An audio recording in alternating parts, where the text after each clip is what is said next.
kabar Bapak Ibu guru hebat dimanapun berada? Perkenalkan, nama saya Maryuni SS dari CGP Angkatan 11. Pada kesempatan kali ini, saya akan menyampaikan demonstrasi kontekstual sebagai bentuk pemahaman pemikiran Ki Hajar Dewantara. Bapak Ibu guru hebat, izinkan saya untuk menyampaikan demonstrasi kontekstual sebagai wujud pemaknaan, pemahaman, dan penghayatan saya terkait dengan pemikiran filosofi Ki Hajar Dewantara mengenai pendidikan yang berpihak pada murid. Pendidikan merupakan tempat persemaian benih-benih kebudayaan dalam masyarakat.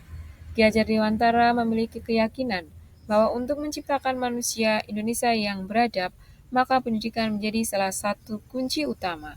Pendidikan dapat menjadi ruang berlatih dan bertumbuhnya nilai kemanusiaan yang dapat diwariskan. Tujuan pendidikan menurut Ki Hajar Dewantara. Pendidikan memberi tuntunan terhadap segala kekuatan kodrat yang dimiliki anak agar ia mampu mencapai keselamatan dan kebahagiaan yang setinggi-tingginya, baik sebagai seorang manusia maupun sebagai anggota masyarakat.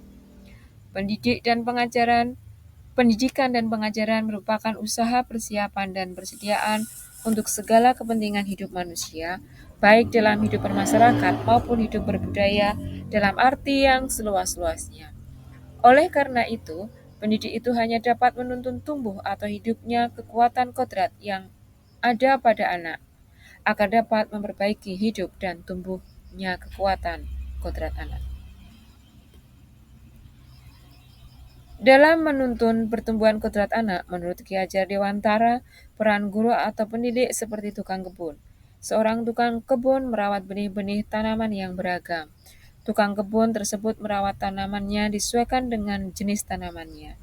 Dalam memberikan pupuk didasarkan kebutuhan berbagai tanaman tersebut. Tanaman tersebut juga akan bertumbuh baik apabila seorang tukang kebun memberikan air dan sinar yang cukup sesuai apa yang dibutuhkan oleh tanaman tersebut.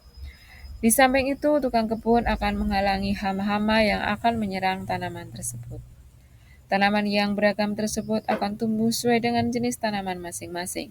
Seorang tukang kebun tidak bisa menuntut atau memaksa tanaman jenis satu tumbuh seperti tanaman jenis yang lain. Tanaman tersebut akan bertumbuh baik atau tidak tergantung bagaimana seorang tukang kebun merawatnya.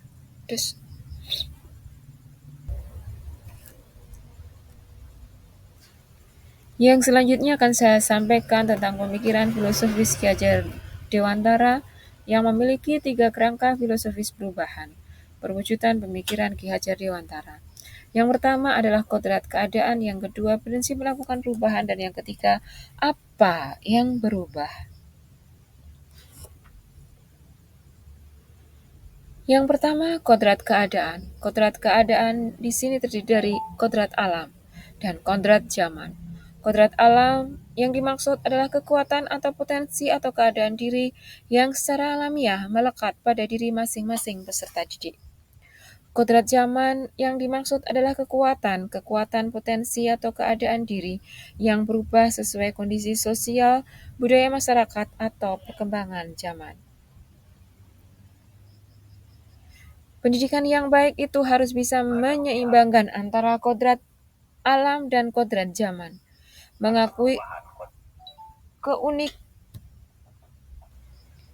Pendidikan yang baik itu harus bisa menyeimbangkan antara kodrat alam dan kodrat zaman. Mengakui keunikan setiap murid, tetapi juga wajib membekali setiap murid dengan keterampilan yang dibutuhkan untuk menghadapi masa depan. Yang kedua, kerangka pendidikan Ki Hajar Dewantara adalah prinsip melakukan perubahan. Prinsip melakukan perubahan di sini terdapat asas trikon, kontinuitas, konvergensi, dan konsentris. Asas kontinuitas, pendidik dituntut Menuntun peserta didik melakukan perencanaan dan pengembangan yang berkesinambungan menyatu dengan alam masyarakat Indonesia untuk secara berkesinambungan secara peradaban.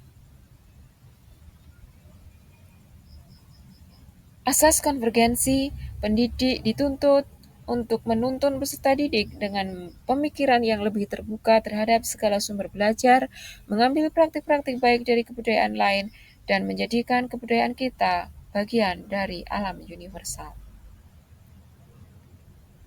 Asas yang ketiga adalah konsentris. Pendidik harus menuntun peserta didik dengan berdasarkan pada kepribadian, karakter, dan budaya kita sendiri sebagai pusat asasnya yang diyakini mampu menghadapi arus perubahan kodrat zaman. Yang selanjutnya, Bapak Ibu guru hebat, saya akan menyampaikan pendidikan yang memerdekakan. Pendidikan harus menghargai keunikan dan kemerdekaan.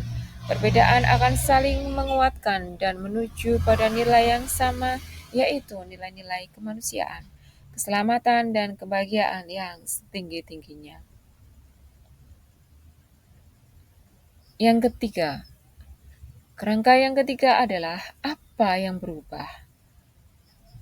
Yang berubah adalah budi pekerti. Budi pekerti terdiri dari kata budi dan pekerti. Budi yaitu cipta, pikiran, rasa perasaan, dan karsa keinginan. Sedangkan pekerti adalah tenaga atau raga. Budi pekerti atau watak atau karakter merupakan perpaduan antara gerak pikiran, perasaan, dan kehendak atau kemauan sehingga dapat menimbulkan tenaga. Budi pekerti yaitu nilai-nilai moral yang harus ditanamkan dalam pendidikan. Pendidikan menurut Ki Hajar Dewantara adalah pendidik yang menuntun kekuatan kodrat anak. Segala yang dilakukan harus berpusat pada anak.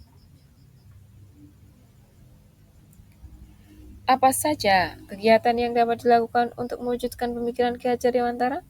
Berikut ini adalah kegiatan yang dapat dilakukan untuk mewujudkan pemikiran Ki Hajar Dewantara. Yang pertama, ada gerakan pramuka, ada seni tari, ada karawitan, pembelajaran berbasis IT, pemanfaatan media yang tepat, pembelajaran yang bervariasi, pembelajaran berbasis proyek, bermain peran, berdoa, setiap melakukan kegiatan, sapa siswa, upacara bendera, berbaris sebelum masuk kelas, dan masih banyak lagi yang bisa dilakukan. Untuk mewujudkan pendidikan yang berpihak pada murid tidaklah mudah. Terdapat tantangan yang pasti dihadapi, di antaranya belum semua guru memahami pendidikan yang berpihak pada murid. Peserta didik tidak tertarik dengan program yang ada di sekolah. Juga kurangnya keteladanan dari guru untuk peserta didik. Solusi yang bisa dilakukan untuk menyelesaikan permasalahan-permasalahan tersebut adalah yang pertama, guru meningkatkan kompetensi dengan mengikuti berbagai latihan atau seminar atau workshop dalam upaya meningkatkan pemahaman tentang pendidikan yang berpihak pada murid.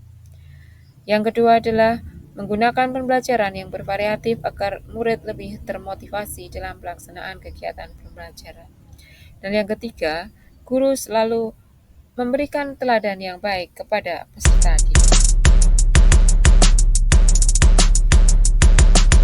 Bapak Ibu guru hebat, demikian yang dapat saya sampaikan. Semoga bermanfaat.